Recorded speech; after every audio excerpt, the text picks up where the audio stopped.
Welcome back to my YouTube channel tutor Khushi. तो guys मैंने आपको लास्ट चैप्टर फिनिश करवा दिया था। आज मैंने आपके लिए नया चैप्टर लिया है, that is cash flow statement.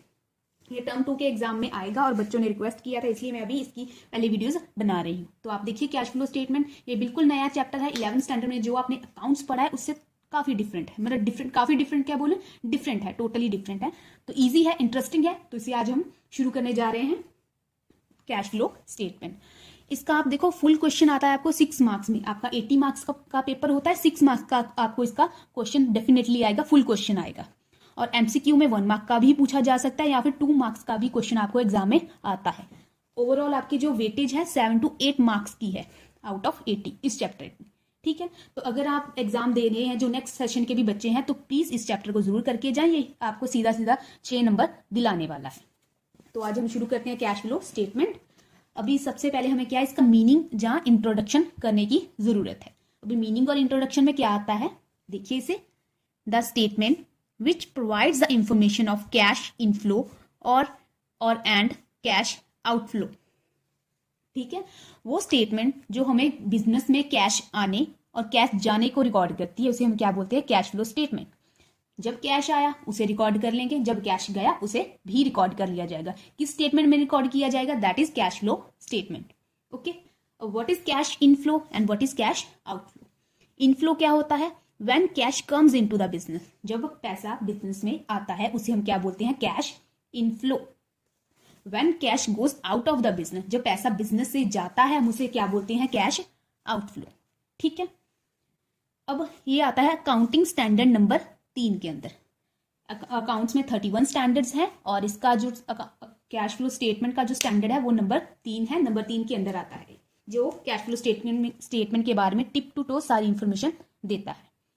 ठीक है, अभी हम लिख रहे थे कैश, जब मैंने यूज किया वर्ड इनफ्लो, जो बिजनेस में आता है किन किन सोर्सेज से आता है, ये इसकी एग्जाम्पल बोल सकते हैं, सोर्सेज भी बोल सकते हैं। हमने लोन लिया, बिजनेस में पैसा आ गया। हमने फिक्स्ड एसेट को सेल किया, बिजनेस में पैसा आ गया।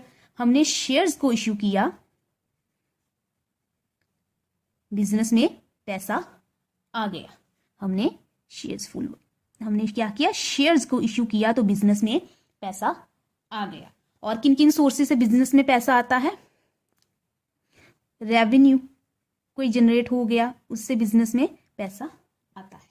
ठीक है, वैसे ही कैश आउटफ्लो किन किन सोर्सेज से होता है, हमने लोन रीपे कर दिया,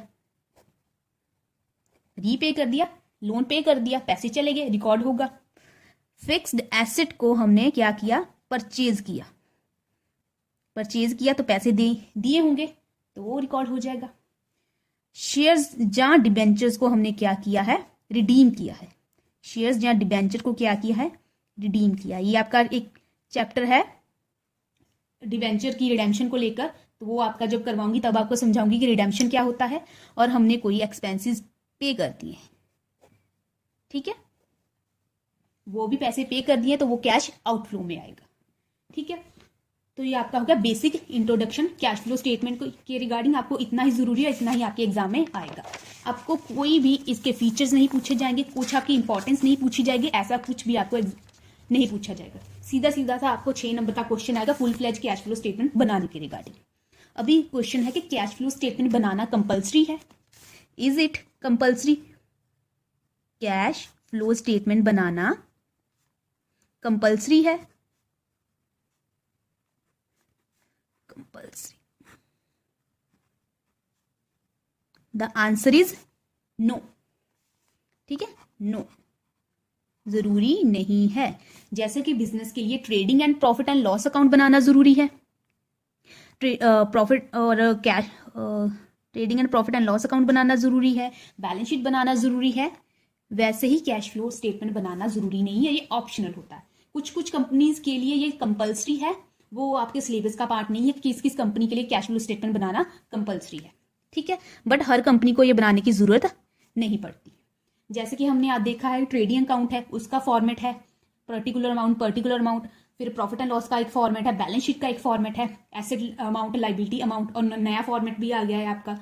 तो इसका फॉर्मेट क्या है, तो इसका फॉर्मेट है, मैं आपको नेक्स्ट वीडियो में बताऊंगी फुल फ्लेज फॉर्मेट। पर इसे बनाना कैसे है, ट्रेडिंग अकाउंट का आपको पता है, प्रॉफिट एंड लॉस का आपको पता है, बैलेंस शीट का आपको पता है, but how to make cash flow statement, उससे पहले आपको जानना चाहिए कि कैश फ्लो स्टेटमेंट को 3 भाग में बांटा गया है। Activities of cash flow statement, cash पूरा ही लिख दो, चलो कैश फ्लो स्टेटमेंट, ठीक है। इसके 3 पार्ट की, 3 पार्ट में ये बनेगी और तीनों को जो कंबाइन कर देंगे वो फुल स्टेटमेंट होगी। ये जो बच्चे अपनी प्रैक्टिकल फाइल बनाना चाहते हैं, प्रोजेक्ट फाइल बनाना चाहते हैं, वो इन नोट्स को कॉपी कर सकते हैं। सबसे पहले आता है ऑपरेटिंग एक्टिविटीज।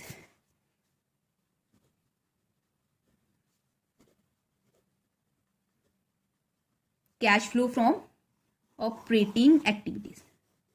उसके बाद आता है इन्वेस्टिंग एक्टिविटीज।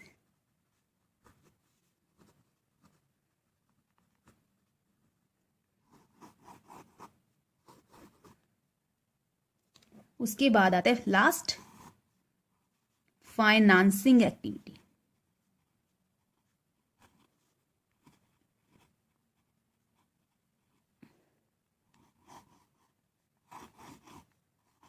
ठीक है, ये 3 एक्टिविटीज में कैश फ्लो स्टेटमेंट को बांटा गया है। इन्वेस्टिंग एंड फाइनेंसिंग बहुत इजी, बहुत जल्दी बन जाती है। थोड़ा सा ट्रिकी होता है ऑपरेटिंग एक्टिविटी को बनाना। अगर आपने ऑपरेटिंग एक्टिविटी को बनाना सीख लिया, दैट मीन आपने कैश फ्लो स्टेटमेंट का 60% आपने सिलेबस कर लिया। अगर आपने बना लिया है cash flow statement from operating activity, मतलब कि आपने 60% चैप्टर को खत्म कर दिया है। ठीक है, अभी बारी आती है ऑपरेटिंग एक्टिविटीज को 2 पार्ट्स में बांटा गया है। इसे भी आगे 2 पार्ट्स में बांटा गया है। 2 पार्ट्स में बांटा गया मतलब कि ऑपरेटिंग एक्टिविटीज में जो कैश है हम 2 तरीके से फाइंड कर सकते हैं। एक तो है डायरेक्ट मेथड,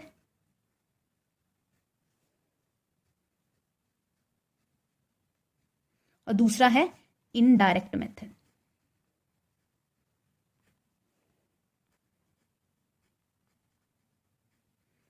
ठीक है, अब डायरेक्ट मेथड क्या है, बहुत बहुत ज्यादा इजी है, बहुत इजी है, पर ये आपके सिलेबस का पार्ट नहीं है।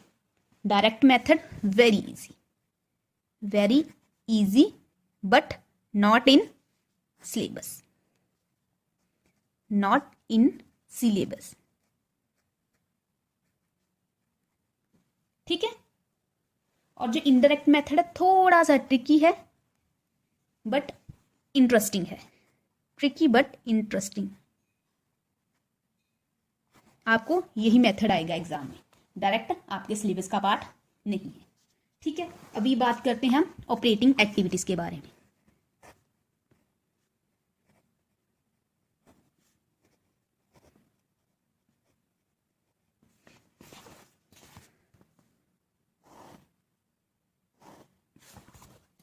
ठीक है, अब ऑपरेटिंग एक्टिविटीज आपने 11th स्टैंडर्ड में पढ़ा होगा कि 2 तरह की बिजनेस में एक्टिविटीज होती हैं। पहली होती है ऑपरेटिंग एक्टिविटी और दूसरी होती है नॉन ऑपरेटिंग एक्टिविटीज।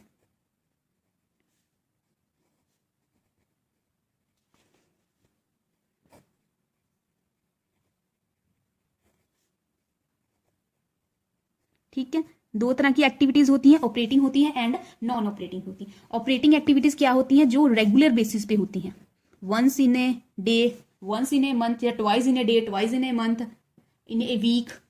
ठीक है, जो रेगुलर बेसिस पे होती हैं, डे टू डे एक्टिविटीज में, जो बिजनेस की डे टू डे एक्टिविटीज में जो हिस्सा लेती हैं, हम उसे क्या कहते हैं, operating activities. Non operating activities वो होती है जो डे टू डे एक्टिविटीज में हिस्सा नहीं लेती। Once in a year, once in a 5 year, once in a 2 year, once in a 10 year होती है। Once in a life of business, या twice in a life of business, या thrice in a life of business. इसका occurrence का कुछ fix नहीं है। ठीक है, वो क्या होती है, नॉन ऑपरेटिंग एक्टिविटीज। इसकी एग्जाम्पल आप देख लीजिए, आपको एग्जाम्पल से ज्यादा क्लियर हो जाएगा। इसकी एग्जाम्पल क्या है, जैसे कि सैलरी पे करना, बोनस पे करना, रेंट पे करना, डेप्रिसिएशन लगाना। ठीक है, ये हर महीने हम पे करते हैं, साल में भी एक साल लमसम अमाउंट पे होती है, कुछ वीकली बेसिस पे भी करते हैं। तो ये क्या है आपका ऑपरेटिंग एक्टिविटीज। अब नॉन ऑपरेटिंग एक्टिविटीज, इसकी एग्जांपल देख लीजिए। इसकी देख लीजिए आप, लॉस बाय फायर। अब आग लगी, हर साल थोड़ी आग लगेगी, हर रोज थोड़ी आग लगेगी, कभी बिजनेस की लाइफ में एक आध बार लग गई। लॉस बाय थेफ्ट,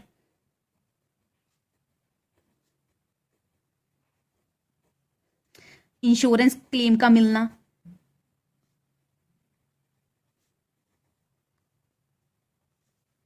ठीक है, जहां फिर किसी इंप्लॉय की डेथ हो गई है उसे लमसम अमाउंट दे देना, होता है ना वर्कमैन कंपनसेशन रिजर्व से। अब रोज थोड़ी किसी की डेथ होगी, तो ऐसी जो खर्चे होते हैं वो हमारे नॉन ऑपरेटिंग होते हैं।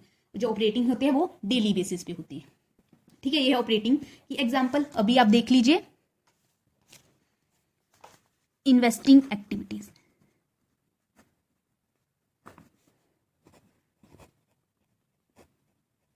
अभी इन्वेस्टिंग एक्टिविटीज में क्या आता है, इसकी जो इन्वेस्टमेंट से रिगार्डिंग एक्टिविटीज होती है वो हमारी क्या है, इन्वेस्टिंग एक्टिविटीज में आती है। इन्वेस्टमेंट के रिगार्डिंग जो एक्टिविटीज होती हैं वो क्या है, हमारी इन्वेस्टिंग एक्टिविटीज में आती है। अब इसकी एग्जांपल क्या है, purchase of fixed asset, purchase या सेल ऑफ फिक्स्ड एसेट, ठीक हो गया, परचेज या sale of fixed asset, purchase या sale of investment, revenue from investment,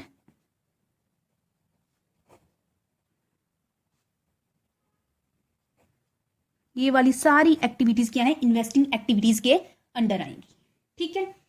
ये जनरल सी बातें हैं, नेक्स्ट हम करेंगे तो आपको अच्छे से, जब प्रैक्टिकल क्वेश्चन करेंगे आपको अच्छे से समझ आएगा। और है फाइनेंसिंग एक्टिविटीज। फाइनेंसिंग एक्टिविटीज में क्या आता है, फाइनेंस से रिलेटेड सारी एक्टिविटीज आती है। अब फाइनेंस से रिलेटेड क्या क्या एक्टिविटीज हैं देखिए, लोन